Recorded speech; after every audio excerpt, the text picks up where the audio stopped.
nós vamos trazer aqui um assunto da maior importância. Não é a primeira vez, diga-se de passagem, e não será a última, porque esse é um assunto que está em franca evolução no Brasil. João Pedro Cuti Dias, que conhece bastante esse assunto, que é o uso de bioinsumos.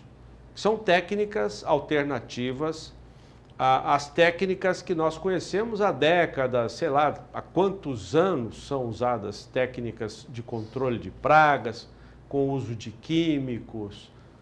Essas técnicas recentes, que ganham espaço no Brasil, são técnicas que têm como princípio o uso de bioinsumos.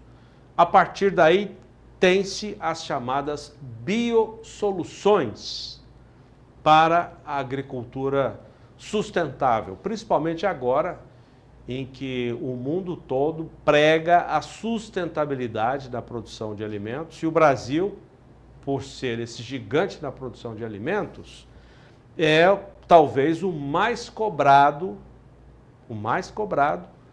para adotar essas práticas de produção sustentáveis. Estou aqui com o João Pedro, o nosso comentarista de sempre, aliás, ele que convida o nosso entrevistado, já agradeço, o Germison Vital Tomkelski, que é pesquisador na área de entomologia, que é o estudo dos insetos. Muito boa tarde, obrigado, gente, Boa tarde. Pela sua participação aqui. Obrigado. João Pedro, apresenta um pouquinho esse assunto aí, você que já trouxe isso aqui outras vezes. Jefferson, o Brasil hoje se destaca no mercado internacional por ser o país que mais usa alternativas do controle de pragas, como bioestimulantes e como também a questão de biofertilizantes. Por exemplo, nós temos soja no Brasil, 151 milhões de toneladas de soja, praticamente não se usa nada de adubo nitrogenado, ao contrário dos Estados Unidos, que tem que usar milhares de toneladas de ureia para poder ter o nitrogênio que a soja precisa. Você, como pesquisador, e agora a sua empresa fazendo um evento aqui em Campo Grande, especificamente nessa questão de uso de alternativas biológicas na agropecuária, como é que você vê o momento atual?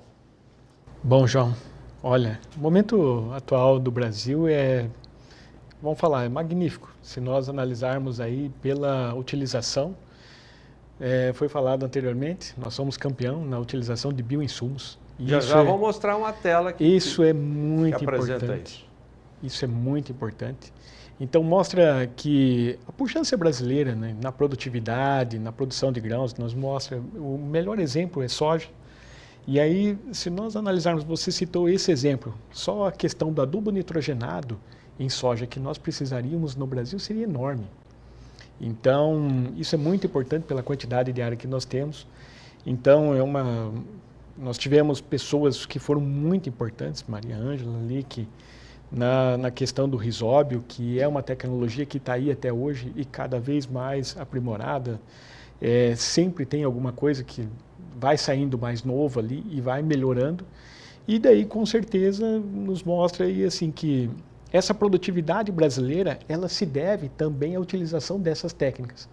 Técnicas essas que são mais sustentáveis, que tem uma promoção dos inimigos naturais, tem uma questão de você, vamos falar, uma certa sustentabilidade, que é o termo que muitas vezes é utilizado, mas sem sombra de dúvida a gente tem um caminho bom que estamos seguindo, mas tem muita coisa mais a caminhar. E aí o evento de amanhã é um evento já para também a gente aprimorar um pouco, fazer um ajuste das técnicas e quem sabe também sair com mais coisas para a gente pesquisar aí para o futuro.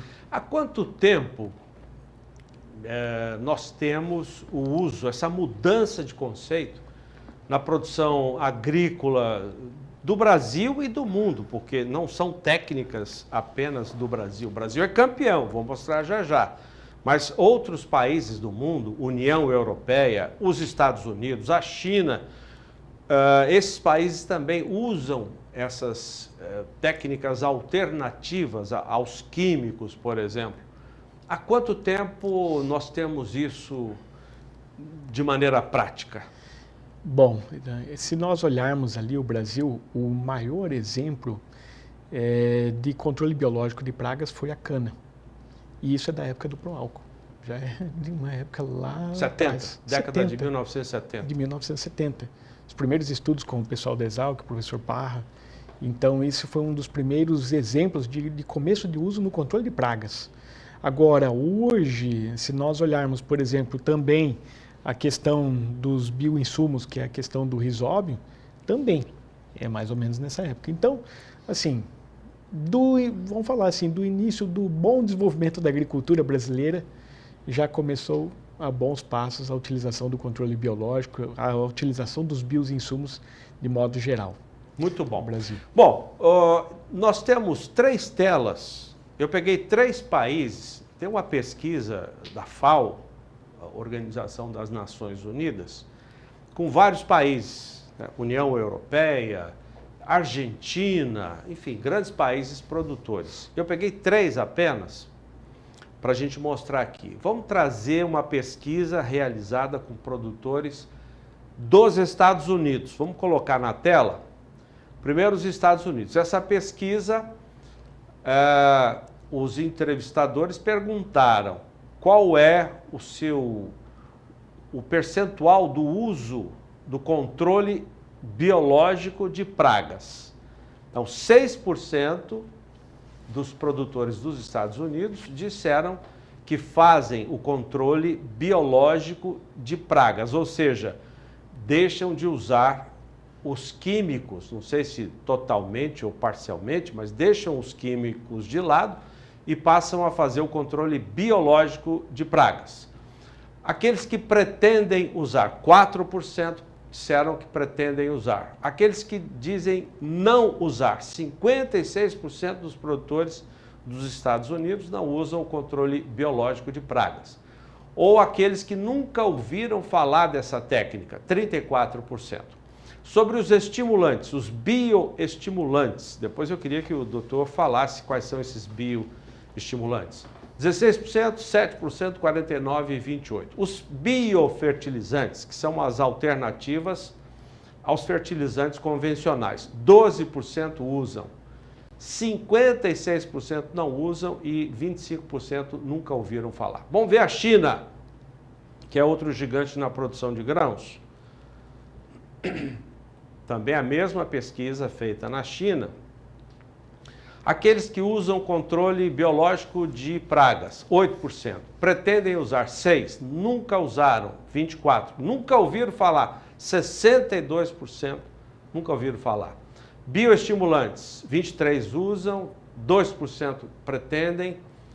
Não usam, 29%. Nunca ouviram, 49%. Ou seja, quase a metade não ouviu falar dos bioestimulantes. O doutor já vai falar quais são esses bioestimulantes. Os biofertilizantes, estão aí os números, 22% usam, 39% nunca ouviram falar. Agora vamos ver o Brasil. Eu disse que o Brasil é o campeão, eu me baseio nessa pesquisa. No Brasil, aqueles que usam controle biológico, 55%. Pretendem usar 6%, não usam 39% e nunca ouviram falar, 0%. Ou seja, todo mundo ouviu falar do controle biológico de pragas. Os bioestimulantes, metade dos ouvidos diz que usa, 6% pretende usar, 44% não usam e todos já ouviram falar. E dos biofertilizantes, 36% já adotam as técnicas alternativas dos fertilizantes, 6% pretendem usar, 58% não usam e todos já ouviram falar, todos os produtores ouvidos já disseram já ter ouvido falar dos biofertilizantes. Doutor, bioestimulante e biofertilizante, quais são eles os principais para a gente entender aqui? Nós temos os biofertilizantes, o risóbio é o melhor exemplo. E daí na mesma linha... O risóbio é o... Da soja. O bradirisóbio. É um estimulante? Biofertilizante. Fertilizante. Substitui o nitrogênio? O nitrogênio. E daí nós temos também na mesma linha, hoje, solubilizadores de fósforos, também, na mesma linha. Também já outros nutrientes que também estão, esses são considerados biofertilizantes. E nós temos também os bioestimulantes. Os bioestimulantes, assim, de modo fácil, seria os extratos esses naturais aí que nós encontramos na natureza, utilizados também em planta ali para a gente aumentar a nossa produtividade. Gerson, você tem no Brasil, há 20, 30 anos atrás, havia manejo integrado de pragas. Na escola a gente aprendeu muito isso. E depois, com o advento dos transgênicos, a pessoa esqueceu um pouco. Hoje, esse manejo integrado de pragas, associado com técnicas de biocontrole, está crescendo o uso dele? Sim, João. Então, o controle biológico do que nós vimos na época de faculdade, eu formei em 2002, então dá para se falar que se cresceu, aumentou muito em adoção, frequência, e é interessante quando a gente olha esses dados ali, organizados ali, parte pela FAO e mais outras instituições ali também, nos mostra que é um negócio que saiu do livro e hoje para a parte prática, principalmente junto aos produtores. E na agricultura brasileira é o melhor exemplo, e é onde de maior adoção no mundo, sem sombra de dúvida, se nós estamos produzindo mais, é em função de tecnologia. E a tecnologia dos bioinsumos... Quanto mais, desculpa interromper o senhor, quanto mais esses usos alternativos dão de ganho ou em produtividade? Ele é variável, mas dá para se falar que, assim, se nós olharmos pelo Brad Rhizobium, nós temos aí muito mais de 50%. Agora, se nós olhássemos para o controle integrado, o manejo integrado de pragas, nós estamos falando em algumas pragas, como a cigarrinha do milho. É uma vedete do momento, tá? Tem se falado muito, todos os problemas pelo Brasil afora. A cigarrinha, dá para falar que nós temos incrementos de controle, através do controle biológico, de 10% a 20%, ora, chegando até 40%, 50%. Mas, assim, numa média geral, nós estamos falando de um incremento de controle, numa média de 10% a 20%, é fácil de ocorrer ali, somente pela pequena adoção dos produtores. Nessa questão de biofertilizantes, você tem muita coisa que está acontecendo, e mesmo que fungos arboriculares, que era uma coisa que ninguém falava no passado, hoje se fala. Por quê? Porque você está vivendo um momento de crise climática, de calor, e uma das poucas coisas que o produtor tem na mão dele é se preocupar e que as plantas deles tenham o máximo possível de raiz e que se aprofundem nessas raízes. Essa questão de fungos hoje é uma preocupação quando vocês fazem pesquisa, quando vocês fazem trabalhos de transferência dessa tecnologia, de colocar essa variável? Sim. Se nós olharmos aí, hoje se fala muito também de micorrizas, é outra coisa, que era um negócio que se falava muito pouco na faculdade. Isso era uma vertente de estudo, tal. Não, hoje isso já é uma realidade.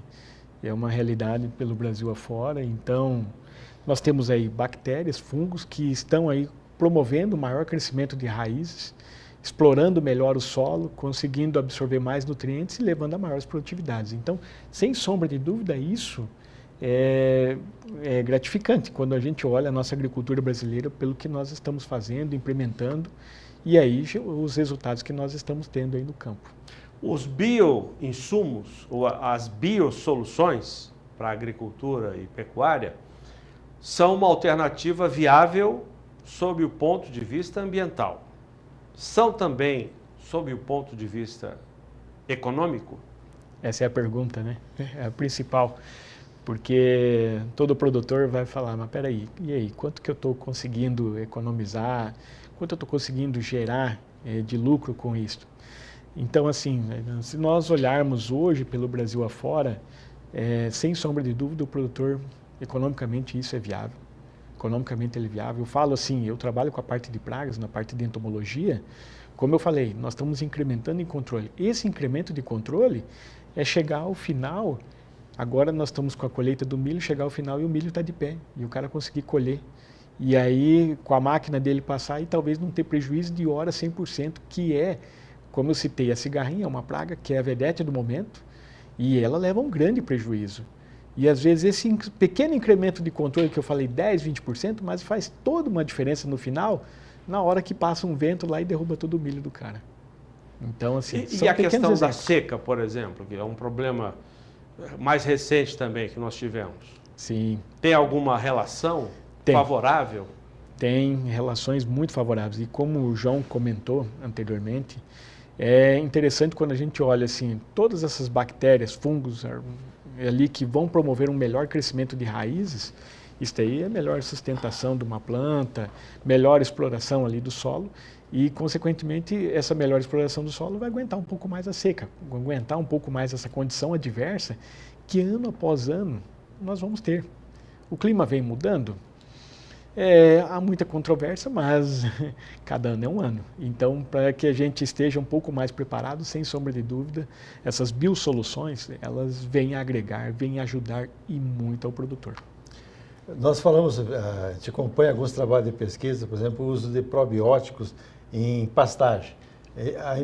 Você coloca essas bactérias, esses bacilos, todos eles pulveriza e eles se infiltram no solo e formam colônia nas raízes.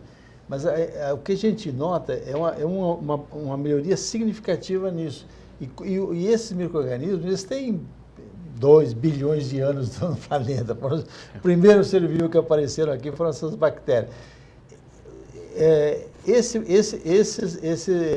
Essa alternativa, ela hoje em pastagem, por exemplo, nós falamos muito em soja, brado e rhizóbio, que faz uma simbiose. Em pastagem, ou em outras gramíneas, como milho, como a cana e outras, essas alternativas estão crescendo muito? Sim, também, João. Porque é o seguinte, quando nós olhamos hoje, o custo de adubo ele vem variando ao longo dos últimos anos. Nós mesmos vimos aí um sofrimento nas últimas safras ali, com relação a essa oscilação de preços.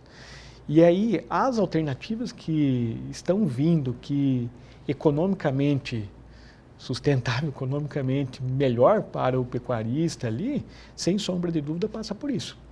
Então, cresce pelo Brasil e assim, cresceu por quê? Porque a gente conseguiu, como você falou, são organismos vivos aí que já estão há muito tempo, só que a gente precisava dominar, e dominar um processo ali, porque nem toda área havia sua ocorrência, ou às vezes havia uma ocorrência em baixa escala, e aí havia o quê? Uma necessidade de você inocular um pouco mais. A partir do momento que ocorreu a presença de empresas sérias no negócio, mais empresas no mercado, isso daí são técnicas que vêm se disseminando, vêm aumentando a sua frequência e consequentemente melhorando aí as pastagens aí pelo Brasil afora. As empresas brasileiras estão se adaptando e também utilizando essas tecnologias? Sim, as empresas brasileiras estão se adaptando, buscando essas tecnologias para depois ofertar ali para o produtor e sem sombra de dúvida aí o produtor vai oferir maiores ganhos aí em produtividade.